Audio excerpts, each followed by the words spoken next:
দর্শক, আমরা একটি মারামারির খবর পেয়ে দ্রুত ছুটে এসেছি পাহাড়তলী থানার সিডিএ মার্কেট নোয়াপাড়া একটি এলাকায়।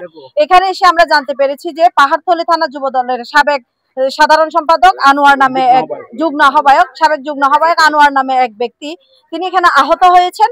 তার মূল উদ্দেশ্য ছিল যে মাদক কারবারিদেরকে নির্মূল করা। আপনারা সবাই জানেন এই যে রেল বিট সংলগ্ন নোয়াপাড়া এলাকাটি পাহাড়তলী থানার একটি রেড জোন খ্যাত একটি এলাকা। এখানে মাদকের সাম্রাজ্য ছড়িয়ে ছিটিয়ে রয়েছে দীর্ঘ বছর ধরে।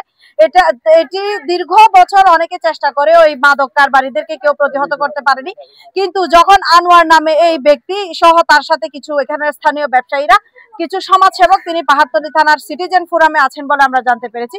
সিটিজেন ফোরামের হয়ে তিনি যে মাদকের বিরুদ্ধে যখন জিরো টলারেন্স ঘোষণা করেছেন, তখন এলাকার চিহ্নিত কিছু সন্ত্রাসী ও মাদক কারবারিরা তাকে হামলা করে এবং তার দুটি দাঁত জায়গায় পড়ে গেছে।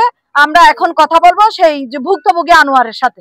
আপনাদের সবাইকে, আপনাদের সাংবাদিক ভাইদের বিভিন্ন চিরাং থেকে আপনারা আসছেন, কিন্তু আমরা চাই এই এলাকাতে দীর্ঘদিন থেকে, বিশেষ করে 5 তারিখের পর থেকে এখানে মাদক কারবারি, মাদক সম্রাট আলমগীর, এর বাবার নাম রসুল আহমেদ, এর 3 ভাই করে যুবলীগ, এরা 3 ভাই এখানে এখন ব্যবসা করে এলাকায় অবস্থান করে। ওদেরকে আমরা মৌখিকভাবে বারবার বলার পরেও সে বিএনপি পরিষদে, যুবদল পরিষদে সে আসলে যুবদলের কেউ না, সে একজন মাদক কারবারি। আমরা এগুলো আজ 5-6 দিন থেকে পাহাড়তলী থানা ওসি সাহেবের এই নির্দেশ মোতাবেক ওনাকে আমরা জানাইছি। আমরা এলাকা ভিত্তিক ভাবে আমাদের যে সমাজপতিরা আছেন, এলাকার মুরব্বীরা আছেন, বৈশা ডিসিশন নিয়ে সবাই যে মাদকের বিরুদ্ধে আমরা অ্যাকশনে যাব। আমাদের এলাকার ছেলে ফেলে ব্যবসায়ীরা হাঁটতে পারে না, চলতে পারে না, এই ছিনতাই করে বিভিন্ন ধরনের অপকর্মে জড়িত ব্যবসায়ীদেরকে ক্ষতি করতেছে, এলাকার মানুষদেরকে, ছেলে মেয়েদেরকে নষ্ট করতেছে। শুধু মাদক, গাঁজা, এই ইয়াবা, এগুলো একমাত্র এখানকার মানে অধিপত্য বিস্তার করছে আলমগীর, রসুল আহমদের বাবার নাম। আর এখানের মধ্যে এর 3 ভাই আছে, 3 ভাই হলো, মামলা এখনো হয় নাই। আমি হয়তো এখানে অভিযান, পুলিশ এদিকে গেছেন, আপনারা আসছেন, আমি ওই মুখের আমি এখনো ডাক্তার যাই নাই। শেল্টার দিচ্ছে ও আলমগীর। এই এখানের মধ্যে অনেক, এখানের মধ্যে ওই আলমগীর ওদের সঙ্গে নাম আসছে, নামগুলো লিস্টগুলো আপনাদেরকে দিব আমরা এখানে। আর আপনারা ওই আশেপাশে যে সিসি ক্যামেরা ফুটেজ গুলো আছে, আমি প্রশাসনের কাছে দৃষ্টি আকর্ষণ করছি যে সিসি ক্যামেরার ফুটেজ গুলা নিয়ে আপনারা ওই এদেরকে প্রত্যেকজনকে আমরা শোনানো অ্যারেস্ট হয়েছে ধারালো অস্ত্র সহ। হ্যাঁ, না, এরা কোনো দল নাই, এরা মাদক কারবারি, এদের কোনো দল নাই। ওরা এখানের মধ্যে ওরা চাইতেছে যে এখানের মধ্যে মাদকের জন্য। আমাদের কথা হইলো যায়, আমাদের এই সাইড পাহাড়তলী এলাকা, আমাদের নোয়াপাড়া সিডিএ মার্কেট ব্যবসায়ী এলাকা, ওই এলাকায় এরা মাদক ব্যবসা করতে পারবে না।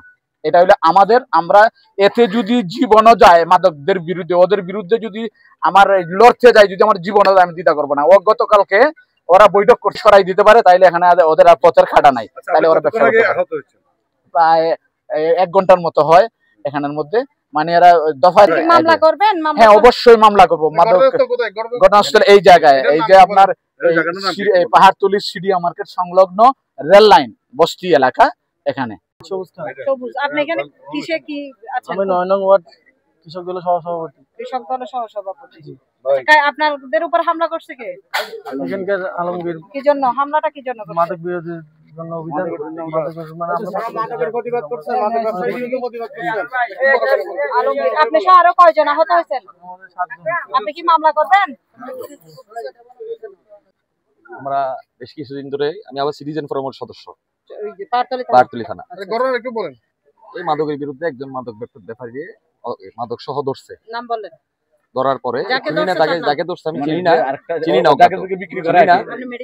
এটা ধরার পরেই আলমগীর ওর উপরে আক্রমণ শুরু করে, ছিনিয়ে নেওয়ার জন্য, মাদকগুলা ছিনিয়ে নেওয়ার জন্য ওর উপর আক্রমণ শুরু করে। মাদকগুলা ছিনিয়ে রসুল আহমদের ছেলে আলমগীর এই এলাকায়, সেই এলাকার বাসিন্দাও না, সে ওই এলাকার বাসিন্দা, শহীদ লাইন এলাকার বাসিন্দা। এখানে বাসা বাড়ি নিয়ে তার বাবাও এখানে থাকে, তার বাবা এখানে ব্যবসা বাণিজ্য করে। আজকে দীর্ঘদিন যাবৎ মাদক এই এলাকাটা নষ্ট করে যুব সমাজ নষ্ট। আমরা আগে শুনতাম বরিশাল কলোনি, এটা বরিশাল কলোনির চেয়েও খারাপ হয়ে গেছে। হ্যাঁ, বরিশাল কলোনি একসময় নাম শুনতাম আমরা, এখন